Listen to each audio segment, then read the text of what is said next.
হাওড়ায় হাড় হিম করা খুনের ঘটনা, তদন্তে এবার সিআইডি। আজকের মধ্যে কেস ডায়েরি হাতে নেবে সিআইডি। ঘটনা ঘটার পর 3 দিন পেরোতে চললো, এখনো মূল 2 আততায়ীকে খুঁজেই পায়নি পুলিশ। আর তারপরই পরিবারের তরফে অনাস্থা জানানো হয় রাজ্য পুলিশের তদন্তের ওপর। কথা বলবো আমাদের প্রতিনিধি পার্থপ্রতিম ঘোষের সঙ্গে। পার্থ, তারপরই সিআইডি এবার তদন্তে।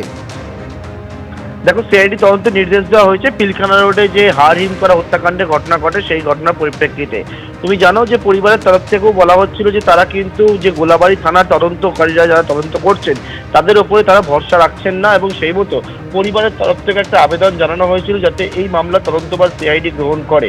এবং তারপরেই কিন্তু আজকে বিকেলবেলা কিছুক্ষণ আগে সিআইডি তদন্তের নির্দেশ হয়েছে। অর্থাৎ এই যে পিলখানা রোডে যে প্রমোটারকে খুনের ঘটনা ঘটলো এবং তার পরবর্তীকালে এখনো পর্যন্ত দুজনকে যেরকমভাবে সিসি ক্যামেরার সামনে খুন করতে দেখা গেল, তাদের কোনো খোঁজ পায়নি এখনো পর্যন্ত পুলিশ। এই তদন্তভার এবার থেকে সিআইডি দ্বারা তদন্ত করবে এবং আজকের মধ্যেই তদন্তভার গ্রহণ করার জন্য নির্দেশ দেওয়া হয়েছে, এবং সিআইডি পরবর্তীকালে কিন্তু এই গোটা ঘটনা তদন্ত প্রক্রিয়াকে বর্তমানে এগিয়ে নিয়ে যাবেন। শুভ্রজিৎ, ধন্যবাদ পার্থ।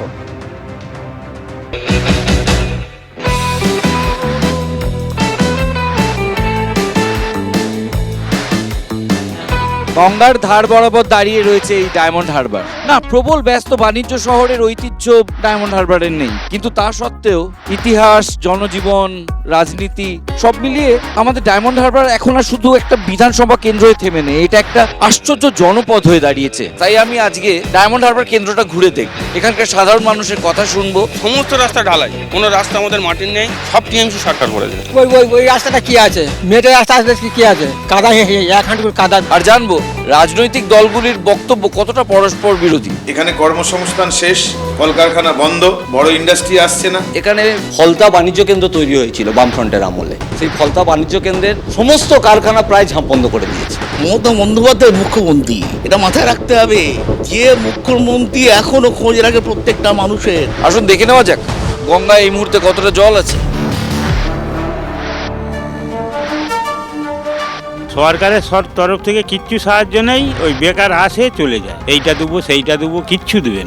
এখন মোটামুটি ভালো হচ্ছে, ওরা যা পাচ্ছে মোটামুটি চলে যাচ্ছে সংসার। কোনো সাহায্য করে না সরকার থেকে কোনো। আমাদের যে মৎস্যজীবী তাদের বাচ্চাগুলো গ্রামেগঞ্জের স্কুলে মাধ্যমিক পড়ে, কাজ নেই, তখন হচ্ছে ওরা জালে যেতে বাধ্য হচ্ছে। শিক্ষার মান খুবই উন্নত ধরনের আছে। এখানে মানুষের প্রত্যাশা তৈরি হয়, হতাশাও তৈরি হয়। এই প্রত্যাশা এই হতাশার মধ্যে ডায়মন্ড হারবারের মানুষরা কেমন আছে সেটা জেনে নেব।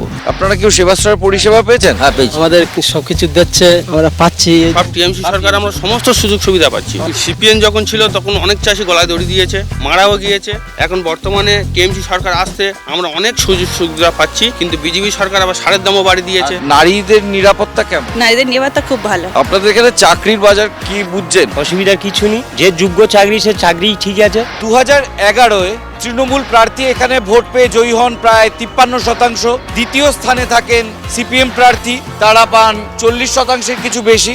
2016-এ তৃণমূল ভোট পায় 49%, বিজেপির সেখানে ভোট শতাংশ যেটা 2011-এ ছিল 3%, সেটা বেড়ে 2016-এ হয় 7%। আর 2021-এ তৃণমূল 49% ভোট পেলেও বিজেপি তার আসন পার্সেন্টেজ বা ভোট পার্সেন্টেজ বাড়ায় প্রায় 36%। ডায়মন্ড হারবারে যে সন্ত্রাস আছে, ইভিএম এ টেপ মারা হয়, মানুষের উপর অত্যাচার করা হয়, ভোটের অধিকার কেড়ে নেওয়া হয়, সেটা তো থাকবেই। বিরোধী দল সবসময় এরকম অভিযোগ করবে, কিন্তু কি একটা কি প্রমাণ করতে পেরেছে? প্রশাসনিক পাওয়ারকে কাজে লাগিয়ে যাতে এজেন্টরা বুথে না পৌঁছতে পারে তার বন্দোবস্ত চলে। সমস্ত জায়গায় বিরোধীরা বুথ এজেন্ট দেওয়ার ক্ষমতা রাখে, কিন্তু এই সন্ত্রাসের জন্য এজেন্ট দিতে পারা যায় না। এটা তো সত্যি, তার সংগঠন নেই, শক্তি নেই, কিছু নেই, করবে কি করে? স্বাভাবিক কথা, যখন তারা সংগঠন না থাকে তখন এই কথা বলি। এখন পরিবেশটা রাজনৈতিক ব্যবসায়ীরা তাদের স্বার্থে সন্ত্রাসবাদীদের আতুর ঘরে পরিণত করেছে। মানুষ কি আপনাকে বলবে? এখানে মানুষের মুখ খোলার অধিকার নেই। আপনি যা দেখছেন, যা আপাত নিরীহ যা পরিবেশ আপনি আস্তে আস্তে দেখলেন, কোথাও কিছু নেই, শ্মশানের শান্তি বিরাজ করছে। একটা সাংসদ অভিষেক বন্দ্যোপাধ্যায়, আমি মনে করি এরম সাংসদ ভারতবর্ষে কেউ জন্মগ্রহণ করেনি। উনি ভাবছে এটা আমার নিজস্ব একটা রাষ্ট্র আলাদা, এটা রাজ্য না। এটা কি ভাবছেন? এটা কোনো সাধারণ নৌকা? এটা বৈতরণী। এই নৌকোয় চড়ে সব রাজনৈতিক নেতা পার হতে চলেছেন এইবারের বিধানসভা ভোট। কিন্তু সবকিছু চাইলেই তো হয় না, আমাদেরও তো দেখতে হবে গত 10 বছরে এলাকার পরিকাঠামোগত উন্নয়ন কতটা হলো। চলুন সেটা জেনে নিই এই ডায়মন্ড হারবারের বিভিন্ন ভোটারদের কাছ থেকে। নৌকো থেকে নামি।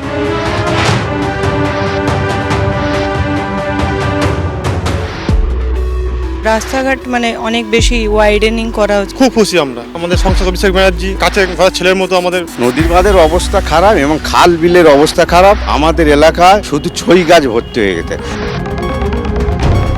রাতে বিরেতে যখন আমাদের নাইট ডিউটি থাকে, আমি কিন্তু দেখি যে অনেক আমাদের রাজনৈতিক ব্যক্তিত্বরা যে পেশেন্ট অনেক খারাপ হয় তারা হয়তো আসতে পারছে না, তাদেরকে প্রপার গাড়ির ব্যবস্থা করে যে হসপিটালে আনা। খুব সুন্দর পরিষেবা, সমস্ত ওষুধ বিনামূল্যে পাওয়া যায়, ভালো ভালো ডাক্তারও পাওয়া যায়। এখানে অনেক কাজকর্মের সুবিধা আছে, তাছাড়া এখানে বিভিন্ন শিল্প কারখানা থেকে সব দিক দিয়ে দারুণ কাজের ব্যবস্থা আছে। তবে ডায়মন্ড হারবারের উন্নতির থেকে ভয়টা বেশি আর কি। ভোট তো দিতে পারে না, 2018 সালের পর থেকে ডায়মন্ড হারবারে কোনো সাধারণ মানুষ ভোট দিতে পারে না। ডায়মন্ড ভোট হয় না, সত্যি।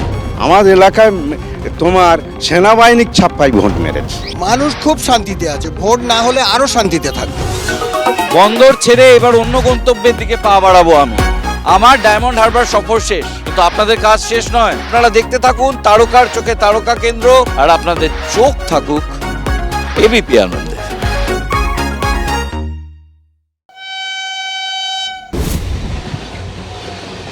সাধারণ জনতার ভিড়ে একটু আলাদা ভাবনা চিন্তা, একটু আলাদা ধ্যান ধারণা কাদের বলুন তো? জেনজিদের। হ্যাঁ, সেই ঝকঝকে তরুণ তরুণীদের কথা বলছি, যারা সমাজটাকে দেখেন একটু অন্য চোখে, ভাবেন একটু অন্যভাবে।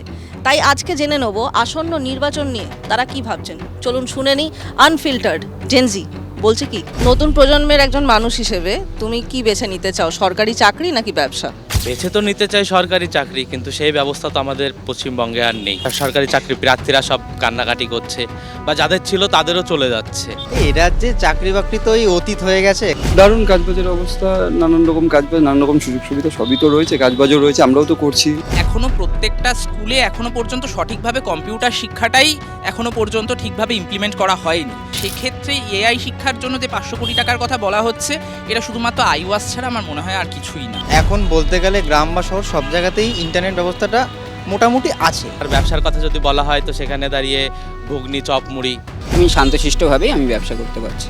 চাঁদা আর তোলা এগুলো ছাড়া তো ব্যবসা করাও সম্ভব হচ্ছে না। ব্যবসা করতে গিয়ে আমার কোনো রকম মানে গুন্ডা বা কোনো রকম থ্রেটের কোনো রকম সম্মুখীন হতে হয়নি। কন্ট্রাকচুয়াল চাকরি হচ্ছে, চাকরি বাকরি বলতে গেলে ওই 10,000 9,000, আর সরকারি চাকরি তো নেই। না না, রাজ্যে চাকরি আছে। সাফাই গেয়ে নয়, সাফ কথাতেই জিততে হবে জেনজির মন, এমনটাই স্পষ্ট বার্তা দিচ্ছে তারা।